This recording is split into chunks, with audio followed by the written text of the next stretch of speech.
जैन से तो आप सभी का स्वागत है मेरे भाई। तो आज हम बात करेंगे आपके आरपीएफ और आरपीएफ में पूछे गए 50 महत्वपूर्ण क्वेश्चंस को देखने वाले हैं। ये सेट नंबर आपका मेरे भाई दूसरा होगा, ठीक है। तो चलिए देखते हैं। और पहला क्वेश्चन आपके सामने दिया गया है। पूछा है कि हड़प्पा सभ्यता का कौन सा शहर विशिष्ट रूप से मनके बनाना, सीप काटना, धातु की वस्तुएं बनाना, मुहर बनाना और तराजू का निर्माण करना आदि कार्यों सहित शिल्प उत्पादन के लिए समर्पित है। तो हड़प्पा सभ्यता है तो हड़प्पा तो हो नहीं सकता है इसका भाई साहब, ठीक है। बात करें मोहनजोदड़ो की तो सभी को पता होगा कि मोहनजोदड़ो जो है इसका पूछा जाता है शाब्दिक अर्थ क्या है। तो मोहनजोदड़ो का जो शाब्दिक अर्थ होता है क्या होता है मेरे भाई, मृतकों का टीला होता है। अरे क्या होता है, मृतकों का टीला होता है।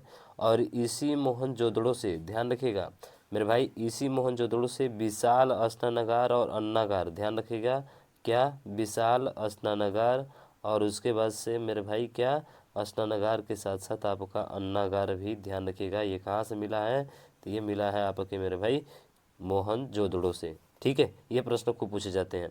उसके बाद से बात करें तो नागेश्वर तो हो ही नहीं सकता, होगा तो कौन सा होगा, ऑप्शन नंबर डी इसका राइट आंसर होगा, यानी कि चन्हुदड़ो। और यही चन्हुदड़ो की हम बात करें भाई, ठीक है, अगर चन्हुदड़ो की हम बात करें तो इसकी खोज जो है कब होती है, 1931 में होती है। कौन खोज करते हैं, तो उनका नाम था एमजी मजुमदार। क्या नाम था उनका, एमजी मजुमदार था जिन्होंने इसकी खोज की थी।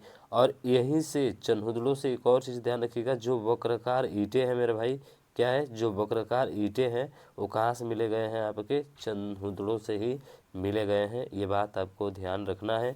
बाकी हड़प्पा, हड़प्पा आप जानते हैं मिट्टी के बर्तनों का व्यापक पैमाने पर निर्माण जो है इसी में देखने को मिलता है, कहाँ पे, हड़प्पा में, ठीक। अगला प्रश्न है, और अगला प्रश्न देखें। पूछा है कि जैन मठ संस्थाओं को क्या कहा जाता है। आप जानते हैं जैन मठ जो संस्था होती है क्या अपरिग्रह कहा जाता है, नहीं भाई साहब। अपरिग्रह तो ये तो उसमें है ना कि जब गौतम बुद्ध बाहर निकले थे तो उन्होंने जो है 5 महाव्रत दिया था, पंचव्रत दिया था, जिसमें अपरिग्रह आता है, ठीक है ना। यानी कि आवश्यकता से अधिक धन को एकत्रित न करना, वो तो उसमें का, ये तो हो ही नहीं सकता है। श्वेतांबर, जैन धर्म को 2 भागों में बांटा गया मेरे भाई, श्वेतांबर और दिगंबर के रूप में, तो ये तो हो ही नहीं सकता है, ठीक है। तीर्थ, तीर्थ उनको कहा जाता है जो महावीर स्वामी के शिष्य थे, ठीक है ना, जो प्रचार प्रसार करते थे उनको तीर्थंकर कहा जाता था, तीर्थ नहीं बल्कि तीर्थंकर कहा जाता था उन्होंने, ठीक है। तो इसका राइट आंसर कौन सा होगा, बसादिस होगा।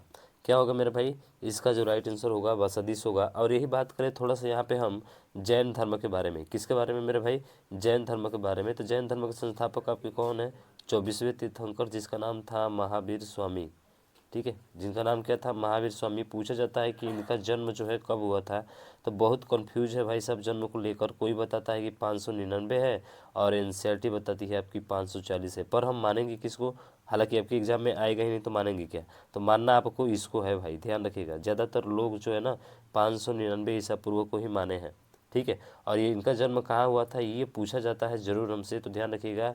कुंडलवन ग्राम में जो है, एक वैशाली के निकट एक कुंडलवन ग्राम है, कौन सा ग्राम है मेरे भाई, कुंडलवन ग्राम है। और कुंडलवन ग्राम में जो है इनका क्या हुआ था, जन्म हुआ था।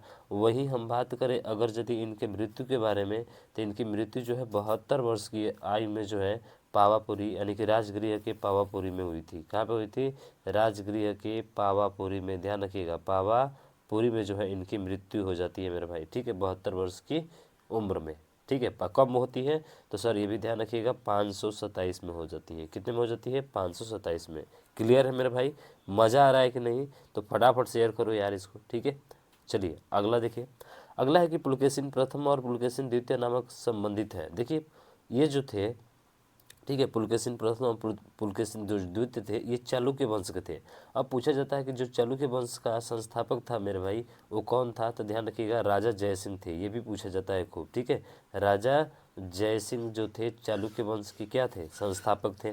वही बात करें तो इसकी राजधानी, तो इसकी राजधानी जो हुआ करती थी वो कहाँ होती थी, तो इसकी राजधानी जो है वातापी, कहाँ पे, वातापी, यानी बीजापुर के निकट जो है वातापी इसकी राजधानी हुआ करती थी, ठीक है। पुलकेशिन ने जो है सबसे प्रतापी राजा माना जाता है पुलकेशिन द्वितीय, और इसने जो क्या किया था, हर्षवर्धन को हराया था। अरे किसको हराया था मेरे भाई, हर्षवर्धन को जो है इसने हराया था, ठीक है। और हराकर एक उपाधि धारण की पुलकेशिन ने, और उपाधि कौन सी थी, वो थी परमेश्वर की। किसकी उपाधि, तो ये परमेश्वर की उपाधि जो है धारण करता है कौन, पुलकेशिन, ठीक है ना, द्वितीय। इसका अंतिम राजा पूछा जाए कि सर चालुक्य वंश है, इस चालुक्य वंश का अगर अंतिम राजा हमसे पूछा जाए तो अंतिम राजा ध्यान रखिएगा कीर्तिवर्मन था। कौन था मेरे भाई? कीर्तिवर्मन था, ध्यान रखिएगा कीर्तिवर्मन द्वितीय। ध्यान रखेंगे कीर्तिवर्मन द्वितीय जो था इस वंश का क्या था? अंतिम राजा था। ठीक, बात समझ में आ गई? बिल्कुल सर समझ में आ गई। चलते हैं नेक्स्ट क्वेश्चन की तरफ। अगला प्रश्न आपके सामने ये रहा। बोला है कि अमीर अल ख्याल, ठीक है, अमीर अल ख्याल एक अरबी उपाधि है जिसका अनुवाद सामान्यतः कमांडर ऑफ द फेथफुल या लीडर ऑफ द फेथफुल के रूप में किया जाता है।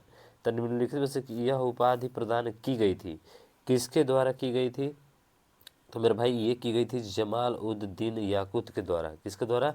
जमाल उद दीन याकूत के द्वारा जो है ये उपाधि आपकी क्या की गई थी? प्राप्त की गई, दी गई थी। और किसने दी, जो दिया था, किसने दिया था?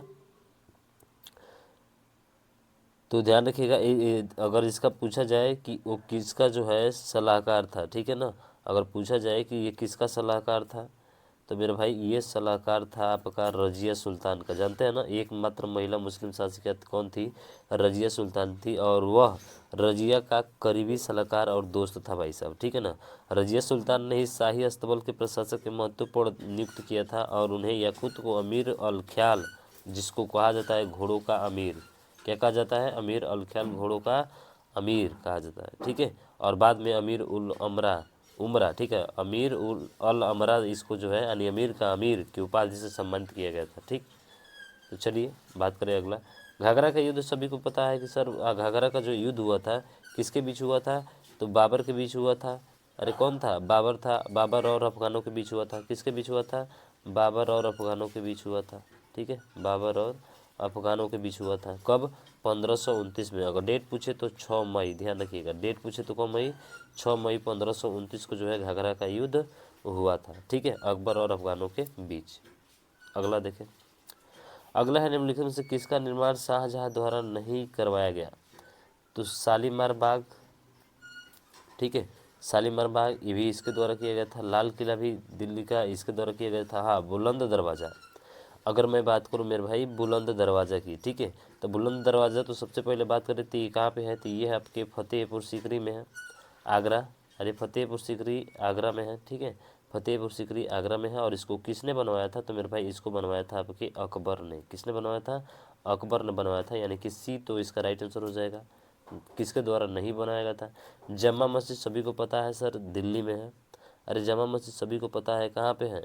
दिल्ली में है। ताजमहल जानते ही हैं, ठीक है ना।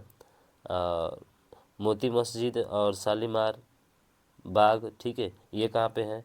तो शालीमार बाग जो है मेरे भाई ध्यान रखिएगा ये आपके लाहौर में है। कहाँ पे है? लाहौर में है। ठीक, इतना सारा पॉइंट जो है आपको ध्यान रखना है। हाँ, ये वाला जो फतेहपुर सीकरी बुलंद दरवाज़ा है कब किस सदी में बनाया गया था? तो ये पूछ ले तो ध्यान रखिएगा 16वीं सदी में इसको बनवाया गया था अकबर के द्वारा, ठीक है। अब अगला है कि केप ऑफ गुड होप कहाँ स्थित है? तो केप ऑफ गुड होप जो स्थित है मेरे भाई वो है आपके कहाँ पे? दक्षिण अफ्रीका में, ठीक है ना। ध्यान रखिएगा केप ऑफ गुड होप जो है उत्तमाशा अंतरिप भी कहा जाता है। इसे क्या कहा जाता है?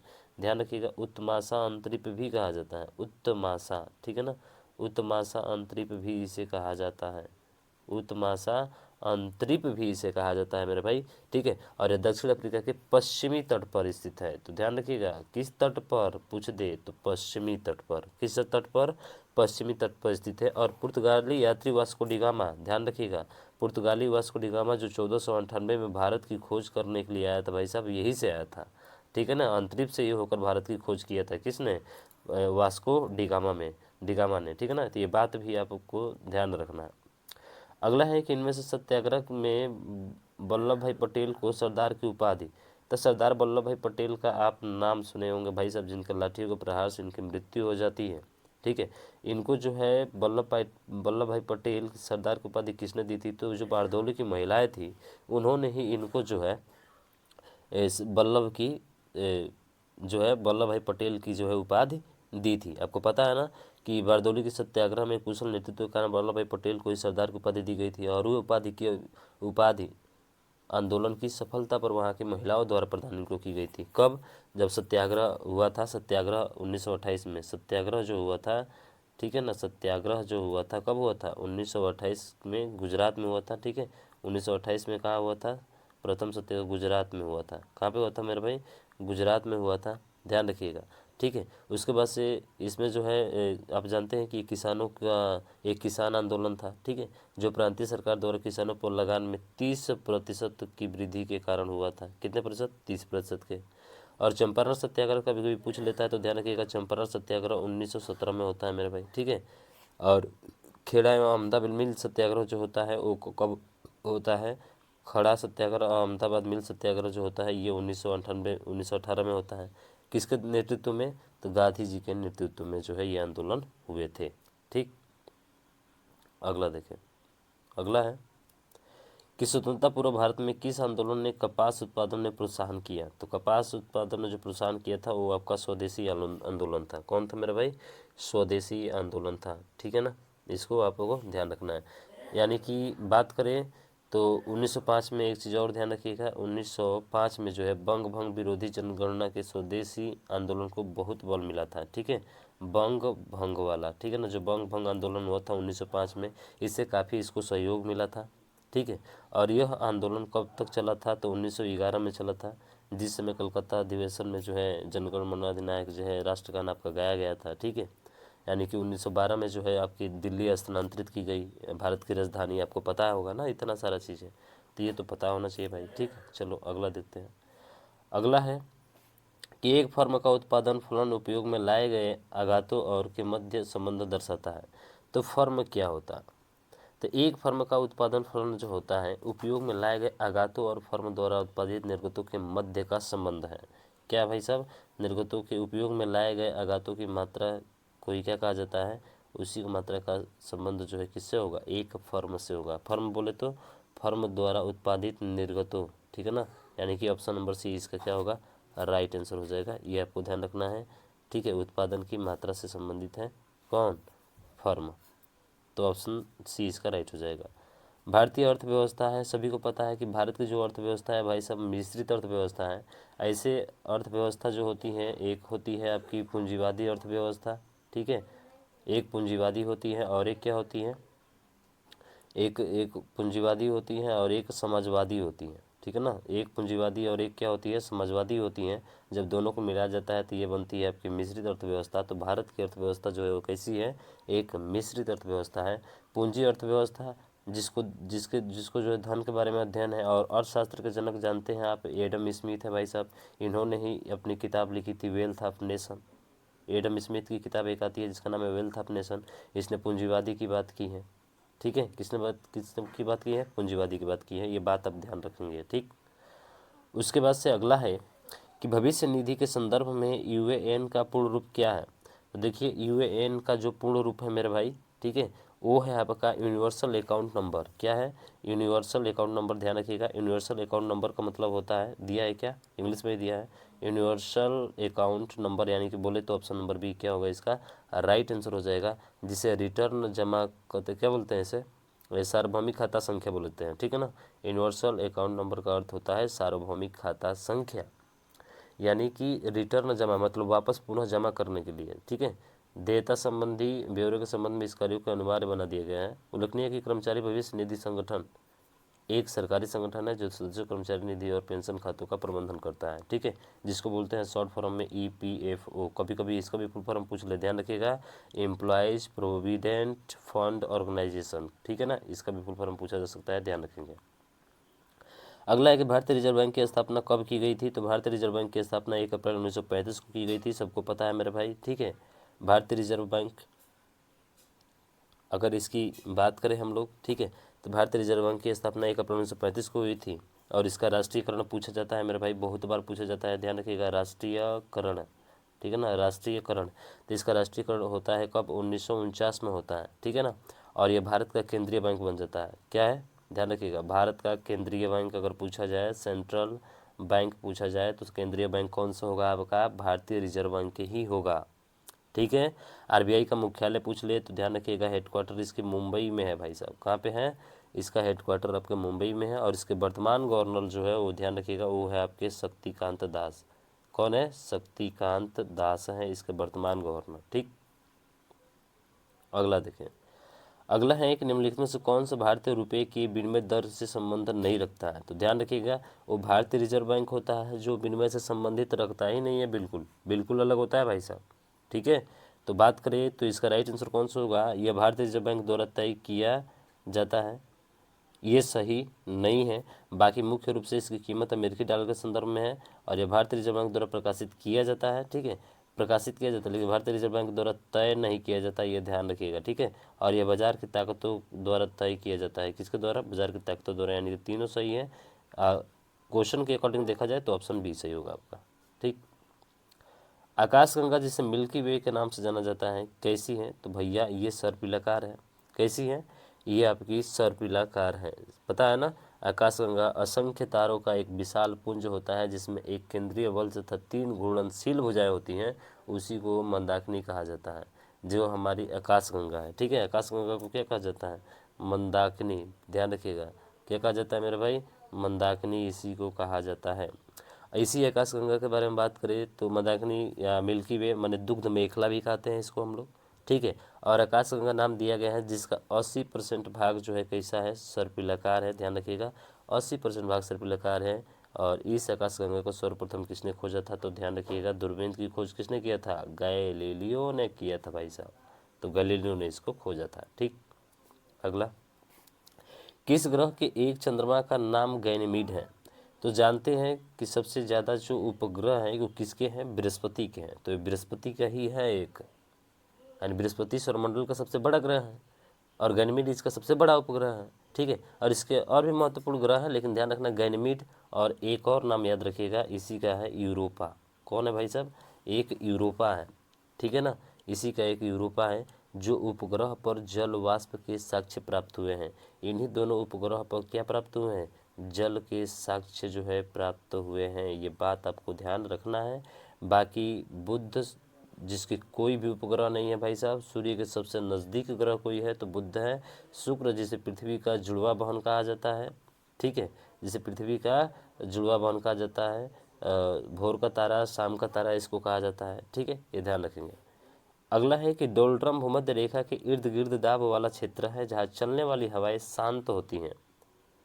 तो जहाँ चलने वाली हवाएं शांत होती है उस क्षेत्र को क्या कहा जाता है, उस क्षेत्र जो होता है कैसी होती है, निम्न होता है। क्या होता है मेरे भाई, निम्न होता है। यानी कि डोलड्रम एक शांत वायु का क्षेत्र है जो भूमध्य रेखा के दोनों ओर यानी कि 10 डिग्री अक्षांश के मध्य निम्न वायु दाब वाला क्षेत्र होता है।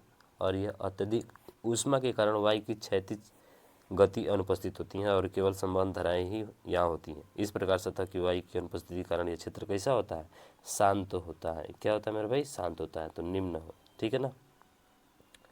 अगला है कि निम्नलिखित में से कौन सा जल स्रोत ऑस्ट्रेलिया को न्यूजीलैंड से अलग करता है। क्या प्रश्न पूछा है भाई साहब, ऑस्ट्रेलिया को न्यूजीलैंड से कौन सा जो है जल स्रोत अलग करता है, ये आपको बताना है।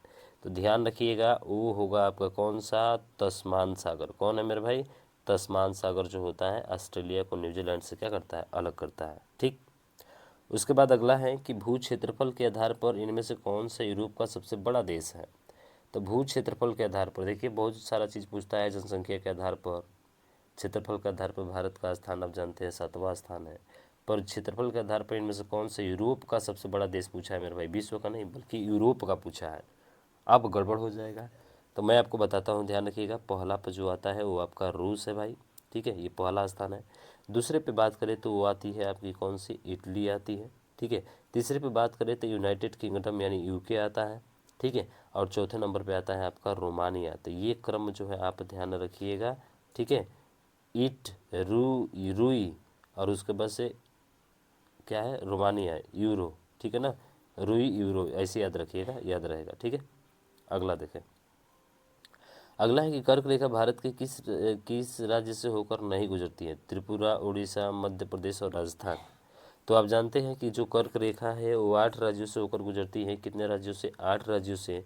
मैं आपको बता दूं तो पहले पे आता है गुजरात। ठीक है ना, पहले पे गुजरात, दूसरे पे राजस्थान। ठीक है, क्रम है इसका। उसके बाद से एमपी यानी कि मध्य प्रदेश, फिर आता है छत्तीसगढ़। ठीक है, छत्तीसगढ़ के बाद से फिर बात करें तो झारखंड, पश्चिम बंगाल, झारखंड, पश्चिम बंगाल। ठीक है ना, जहाँ सुंदरबन डेल्टा है मेरे भाई।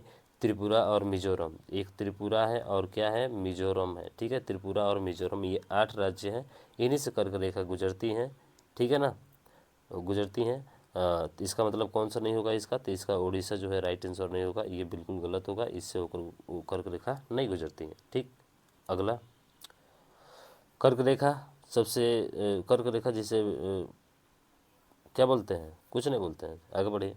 भारत के उत्तर में 3 पर्वतीय श्रेणी का दक्षिण बाहरी हिमालय है, दक्षिणी भाग बाहरी हिमालय है, जिसे क्या कहा जाता है, ध्यान रखिएगा, उसे कहा जाता है शिवालिक रेंज। क्या कहा जाता है मेरे भाई, शिवालिक रेंज, यानी कि ऑप्शन नंबर ए इसका राइट आंसर हो जाएगा। ठीक है, इसकी औसत ऊंचाई की बात करें तो ध्यान रखिएगा 850 से 1200 मीटर तक है। कितना तक मीटर, 850 से 1200 मीटर तक फैला हुआ है ये आपका। ठीक है ना, हाँ, तो ये ध्यान रखिएगा। और किसका ये जो है कंचनजंगा जानते हैं, सिक्किम में है भाई साहब, ध्यान रखिएगा। कंचनजंगा कहाँ पे है, सिक्किम में है।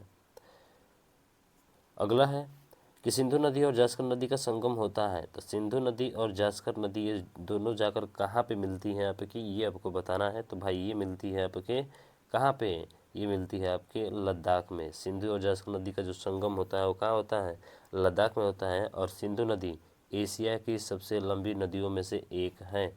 सिंधु नदी क्या है, एशिया की सबसे लंबी नदियों में से एक है, और यह तिब्बत, भारत और पाकिस्तान में बहती है। ध्यान रखिएगा, तिब्बत, भारत और पाकिस्तान, तिब्बत, भारत और उसके बाद से पाकिस्तान, ध्यान रखना। ठीक है, तीनों जगह जो है ये बहती है आपकी।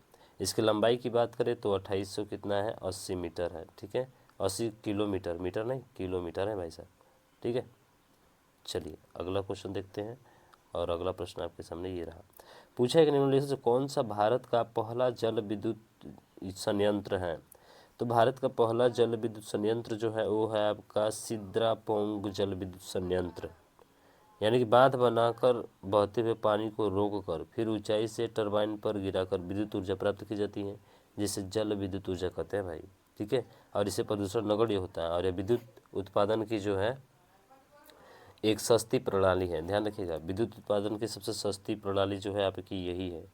ठीक है ना, सस्ती प्रणाली, सस्ती प्रणाली सबसे यही है आपकी।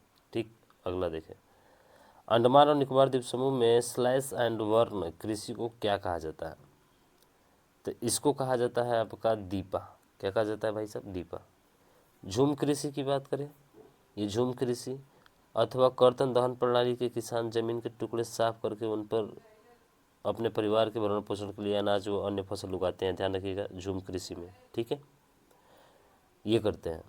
अच्छा, मृदा की उर्वरता कम हो जाती है, तो भाई मृदा की उर्वरता कम हो जाती है तो किसान भूमि के टुकड़े को स्थानांतरित हो जाते हैं, यानी कि टुकड़े से स्थानांतरित हो जाते हैं और कृषि के लिए भूमि दूसरा टुकड़ा साफ करते हैं। और उत्तरी पूर्वी राज्यों असम, मेघालय, मिजोरम, नागालैंड, ये सब जो है ना, इसे झूम, मणिपुर में पामलू तथा छत्तीसगढ़ में बस्तर जिले में अंडमान निकोबार द्वीप समूह में इसे दीपा कहा जाता है। क्या कहा जाता है मेरे भाई, इसे दीपा कहा जाता है।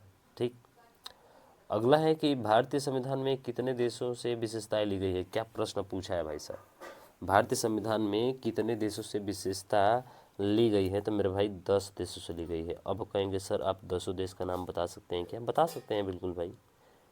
पहला है संयुक्त राज्य अमेरिका, ध्यान रखिएगा, आप नोट करिएगा, प्रस्तावना यहीं से ली गई है। ठीक है, आयरलैंड नीति निर्देशक तत्व लिया गया है, आयरलैंड से नीति निर्देशक तत्व लिया गया है ना। ऑस्ट्रेलिया से बताइए, ऑस्ट्रेलिया से क्या लिया गया है, ऑस्ट्रेलिया से क्या लिया गया है, आप कमेंट बॉक्स में बताइए। जर्मनी की बात करें तो आपातकाल लिया गया है। जापान की बात करें तो मेरे भाई जापान से विधि द्वारा स्थापित प्रक्रिया लिया गया है। ब्रिटेन की बात करें तो ब्रिटेन से विधायी प्रक्रिया, एकल नागरिकता, कैबिनेट प्रणाली लिया गया है। फ्रांस की बात करें तो फ्रांस से मेरे भाई समानता, स्वतंत्रता, बंधुत्व लिया गया है। कनाडा से बात करें तो केंद्र की विशिष्ट विशेष शक्तियाँ, राज्यों के राज्यपाल की नियुक्ति। रूस की बात करें तो सामाजिक, आर्थिक और राजनीतिक न्याय।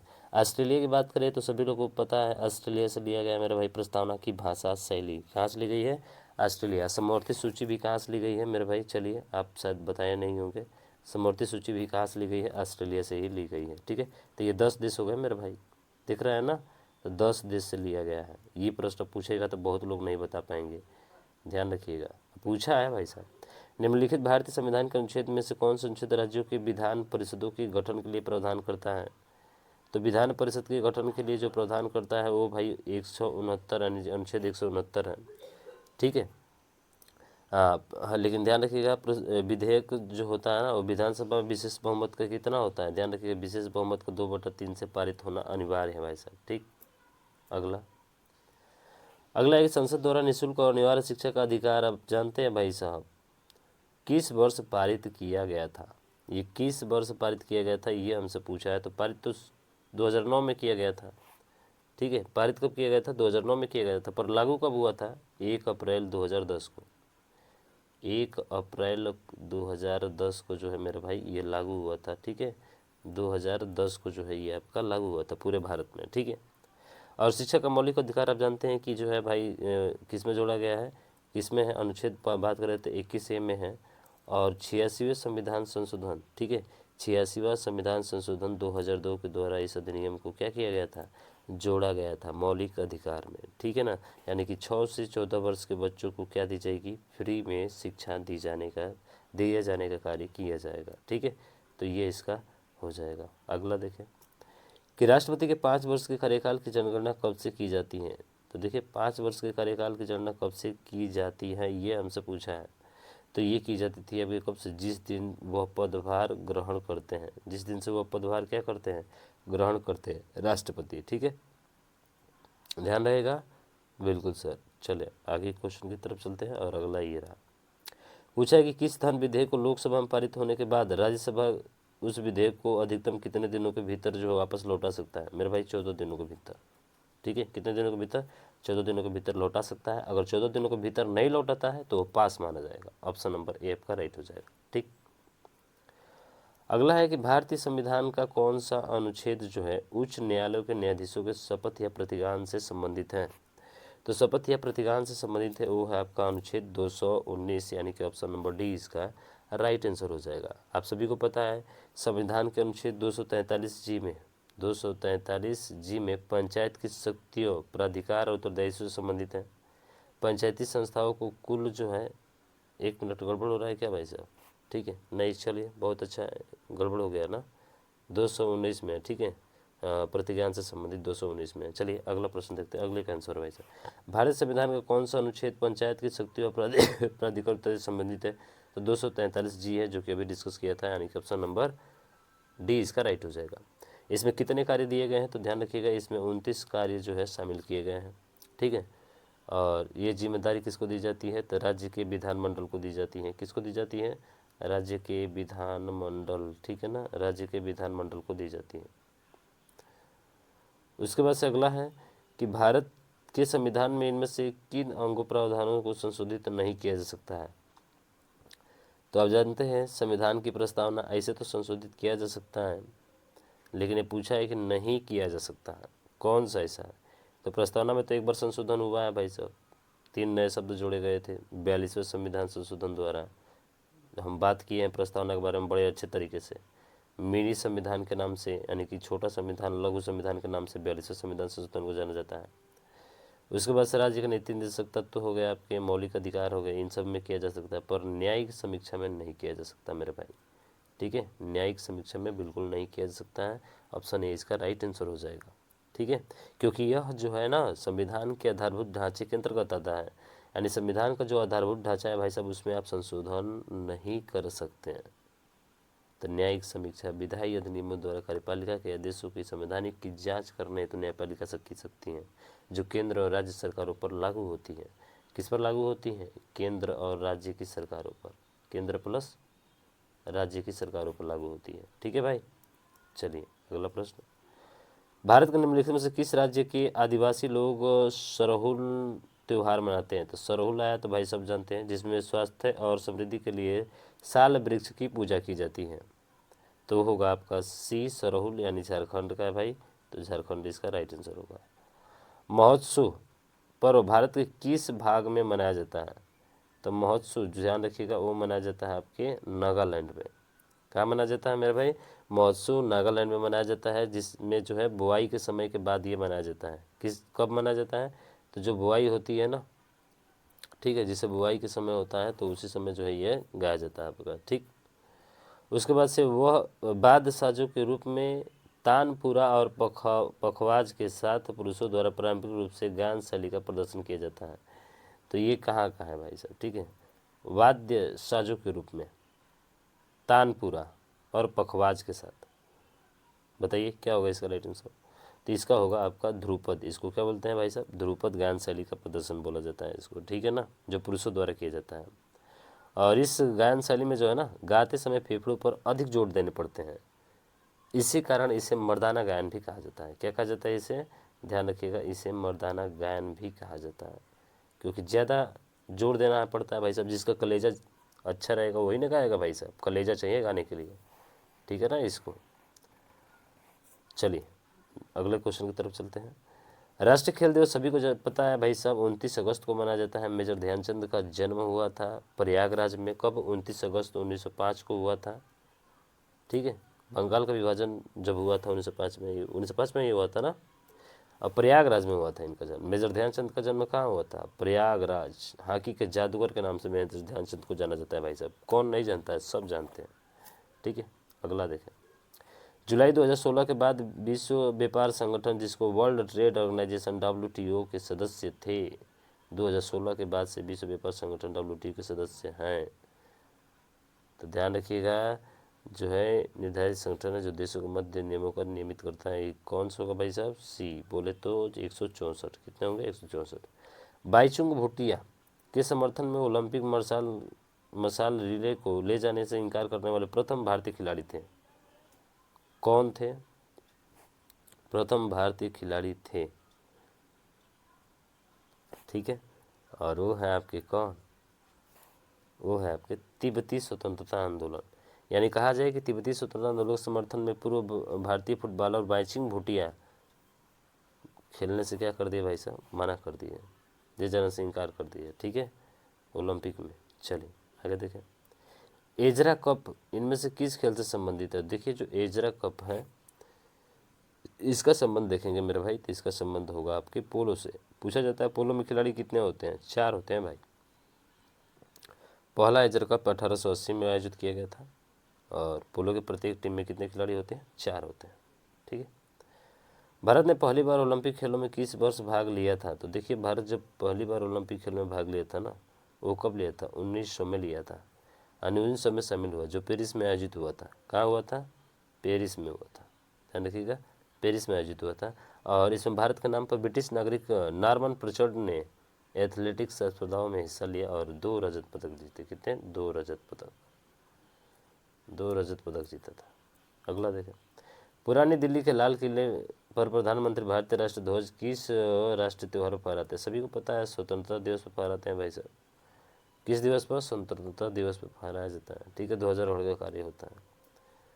अगला है कि देश और उसकी राजधानी इनमें से कौन सा युग्म सम्मिलित नहीं है। कजाकिस्तान का बिश्केक।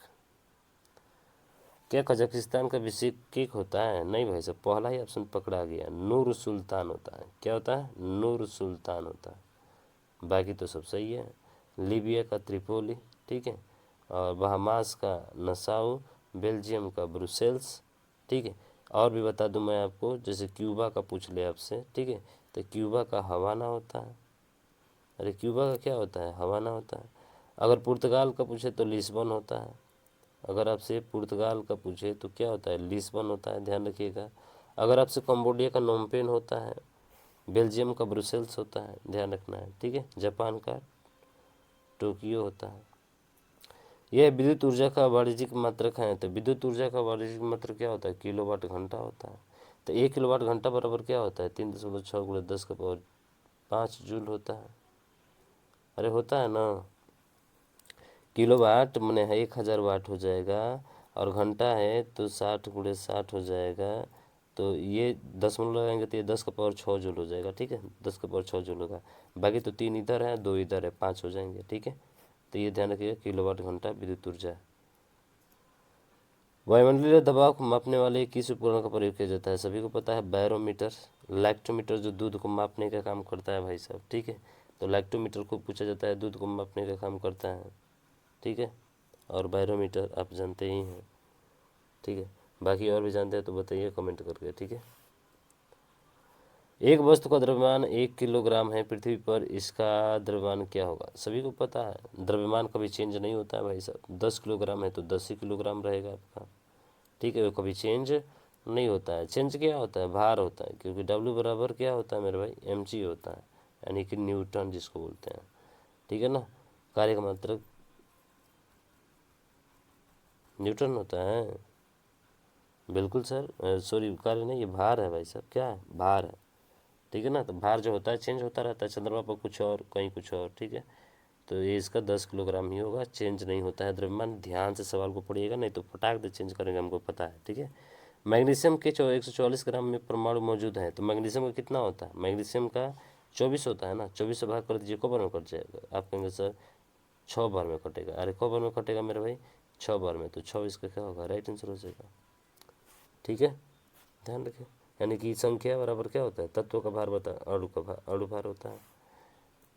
अगला कि तरल अवस्था में गैसीय अवस्था में रूपांतरण को क्या कहते हैं, तरल अवस्था जो है ना वो गैस के रूप में बनती है, तो तरल अवस्था गैस रूप में बनती है, उसे क्या कहते हैं मेरे भाई, वाष्पीकरण क्या बोला जाता है, बिल्कुल सर, वाष्पीकरण। गैस के रूप में होगा तो वाष्पीकरण होगा।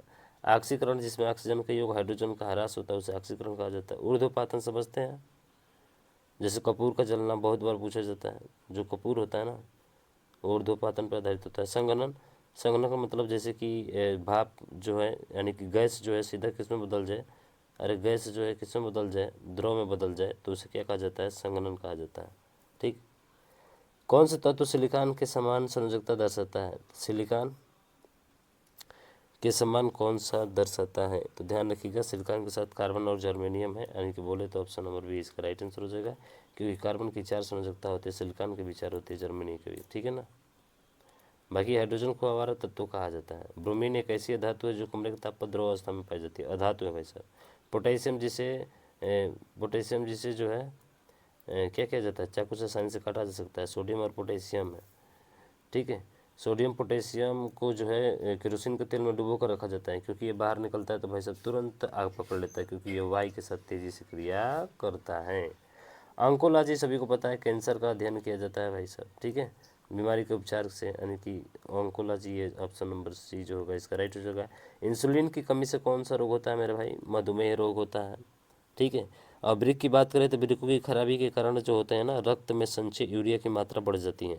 यूरिया प्रयोगशाला में बनाई गई सबसे पहली जो है आपकी यूरिया है, ठीक है। प्रयोगशाला में प्रयोग की जाने वाली सबसे पहली धातु पहली जो है क्या बोलते हैं, यूरिया क्या कहा जाता है, यूरिया का फार्मूला अगर पूछ ले, जैसे कि NH2, ध्यान रखिएगा NH2CO NH2 होता है, ये क्या होता है, जो मूत्र के रूप में बाहर निकलता है, ठीक है ना, अवशिष्ट उसका उत्सर्जन हो जाता है मूत्र के रूप में, ठीक है, ध्यान रखिएगा।